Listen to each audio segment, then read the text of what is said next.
عليكم ورحمة الله وبركاته. ازيكم حبايبي؟ عاملين ايه؟ يا رب تكونوا بخير. النهاردة هعمل معاكم القرنبيط المقرمش بطريقة سهلة خالص وكلنا نعرف نعملها. معايا هنا قرنبيطة متوسطة، يعني مش كبيرة ومش صغيرة قوي. تعالوا بقى نحضر المية اللي هنسلق فيه القرنبيط. بقى هنا مية سلق القرنبيط. معايا مية وحطيت معلقة الا ربع من الكمون، وحطيت كمان شوية خل علشان الحله بتاعتي ما تسودش من جوه مطرح الميه المغليه. هغطيها بقى وتعالوا نقطع القرنبيطه. معايا بقى هنا القرنبيطه،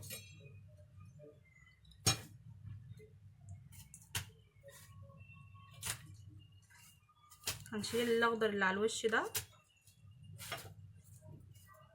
خلي بقى جنبك يعني معاكي شنطه كده على جنب تحطي فيها اللي هيطلع اول باول، اللي هو الحاجات الخضرا دي، ولو فيها حاجه تانية. ده اول حاجه. هنقطع بقى الراس دي كده، نشيلها تمام كده عشان الورد بتاعي كده يبان. ورد القرنبيط ده وردات، دي اسمها وردات. تمام. هنقطع بقى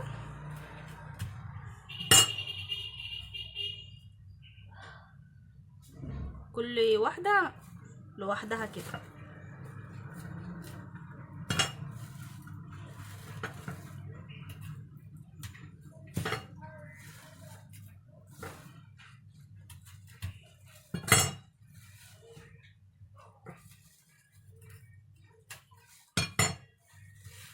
طبعا احنا مش هنعملها كل دي، احنا طبعا بعد ما بيتسلق هوريكم بعمله صغير ازاي، يا دوبك الواحدة على قد لقمة.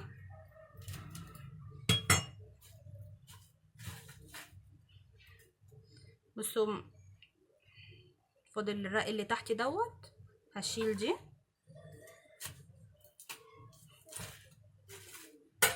تمام.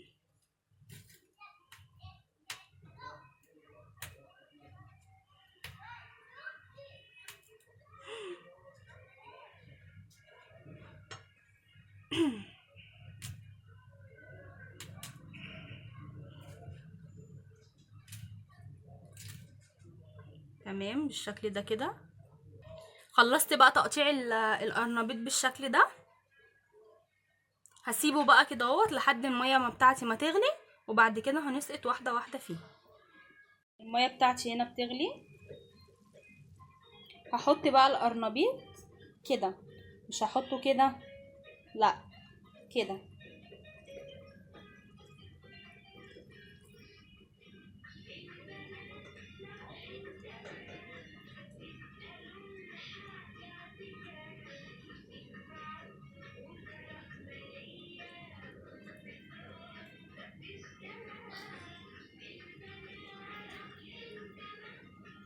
احط على قد الحله بتاعتي ما هتاخد، ما نكترش، ما نخليهمش مزنقين في بعض علشان يستوي معايا. هسيبه بقى كده اهو شويه، بس خلي عينك عليه. اول ما هتلاقي الفروع بتاعته اللي تحت دي استوت، عروقه دي استوت، خلاص هتطلعيه. ما تغيبيش عليه علشان ما يتهريش منك، وما تقلقيش اللي فوق ده هيستوي برضو، وما تغطيهوش عشان ما يفرش. بصوا معايا هنا خلاص استوى. انا جسيت العروق اللي تحت دي لقيتها تمام استوت. هطلعهم بقى كلهم.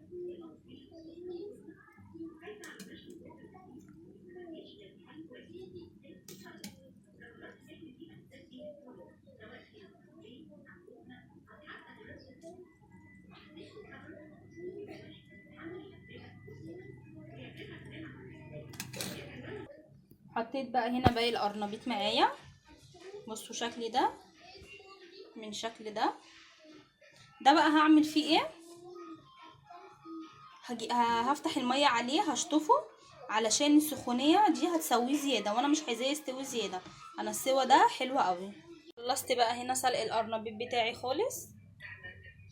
تعالوا بقى نحضر الخلطه اللي هنحط فيها القرنبيط. معايا بقى هنا ايه للخلطه بتاعت القرنبيط بتاعي. معايا 5 بيضات، ومعايا التوابل: فلفل اسود وكمون وشويه شطه صغيرين اختياري، يعني عايزه شطه حطي، مش عايزه انتي حره. ومعايا ملح، ومعايا معلقه من البيكنج باودر، ومعايا ايه تاني، معايا توم، ومعايا معلقه من النشا، ومعايا حته فلفل احمر مفروم، ومعايا كمان كوبايه ونص من الدقيق. هجيب بقى هنا الطبق بتاعي وهبتدي احط فيه مكوناتي. احط بقى كل المكونات بتاعتي كده كلها مع بعض.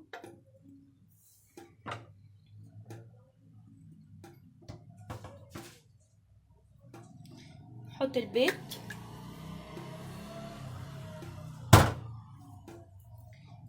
وهحط الثوم والفلفل والنشا،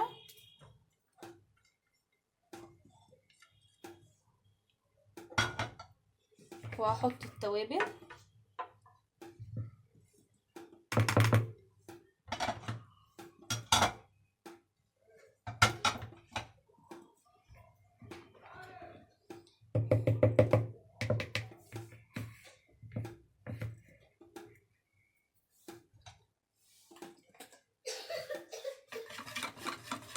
هنقلب بقى كل مكوناتي هنا ببعض كده.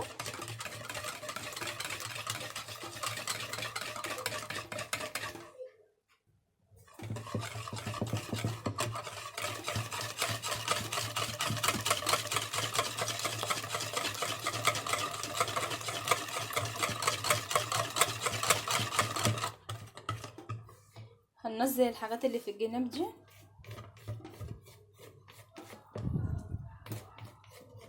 معلقه النشا بقى اللي احنا حطيناها دي بتخليه مقرمش وحلو جدا، وكمان معلقه البيكنج باودر بتخليه كده مش مكتوم وهاشش وحلو، فبتخلوش مكتوم كده في بعضه.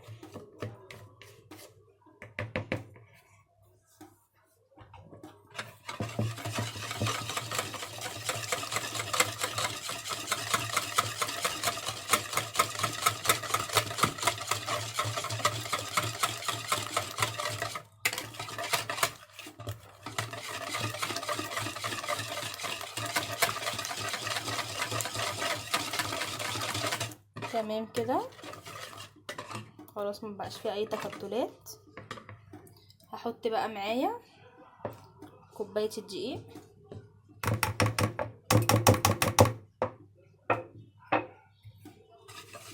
هقلب.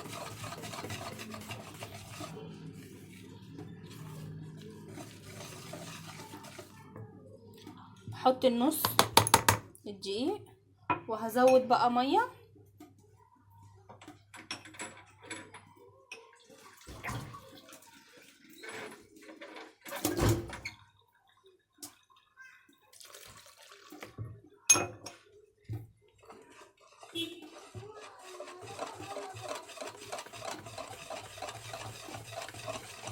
ما تزوديش ميه كتير علشان مش عايزه التتبيله بتاعتي تبقى سايبه،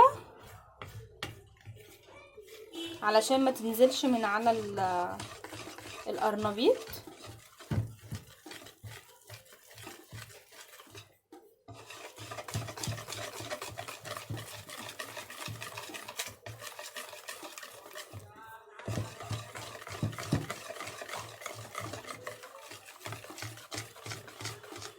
هننزل برضو اللي على الجناب عشان ما يبقاش في حاجه معايا مكتله ولا اي حاجه، يبقى التتبيله بتاعتي تبقى كريمي كلها، ما فيهاش اي تكتلات ولا حاجه.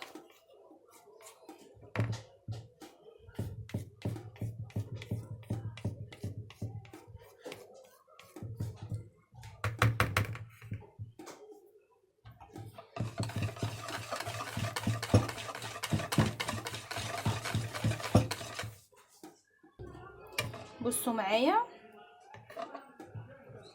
مش خفيف ومش تقيل،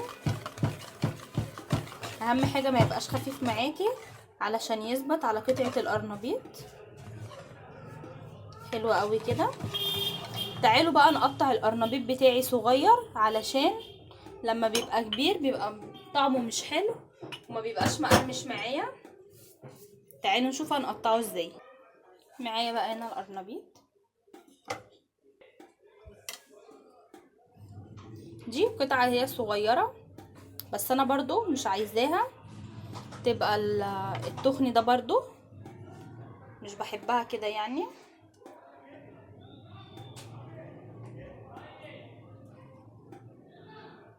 هقسمها كده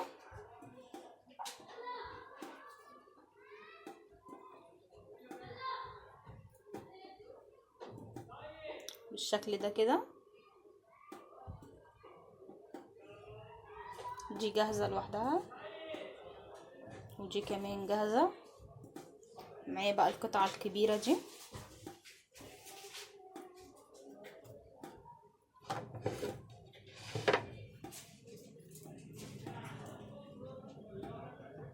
بالشكل ده.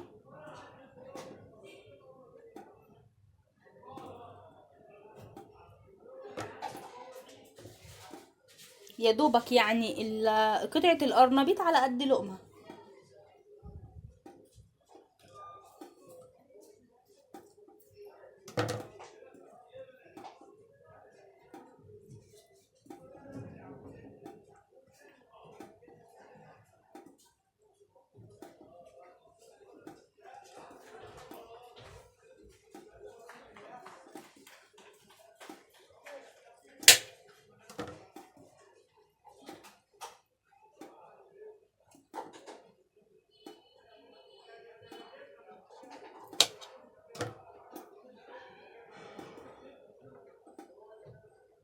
ما تخافيش ان هو يبقى مفتفت ولا يعني حجمه صغير ولا حاجة. في الاخر هتشوفوا النهاية وشكله في النهاية وطعمه، يعني حاجة كده خيال. هكمل بقى كله بنفس الطريقة كده، بنفس التقطيع، وارجع لكم. خلصت بقى كده تقطيع القرنبيط بتاعي بالشكل ده. تعالوا بقى نحمره. هنا التتبيله بتاعتي، ومعايا هنا مصفى تحتيها طبق غويط. هحط قطعه القرنبيط كده،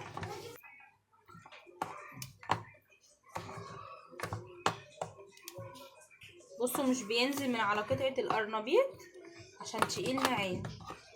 هشيله بقى وهحطه في المصفى هنا علشان ما يبقاش معايا اي زياده او كلاكيع كده فوق القطعه. هسيبها لما تتصفى، بعد كده هحطها على النار. هكمل بقى كله بنفس الطريقه.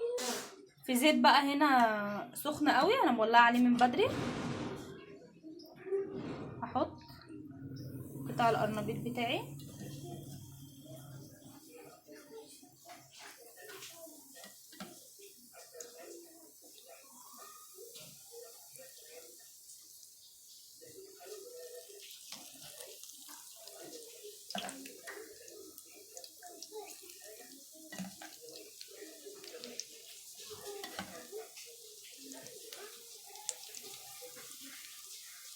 على نار عاليه عشان ما يطراش معايا. شكل القرنبيط بتاعي بعد ما خلص، بصوا معايا مقرمش ازاي وحلو.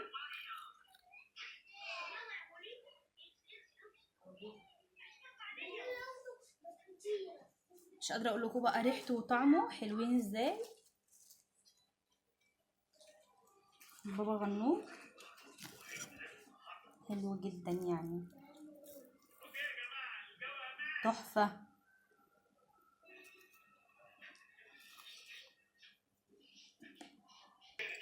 دي كانت وصفة النهاردة، ان شاء الله تكون عجبتكم. ولو عجبكم الفيديو اعملوا لايك، واللي ما اشتركش يشترك ويفعل الجرس. كانت معاكم ام حمزة من يوميات ام العيال. السلام عليكم ورحمة الله وبركاته.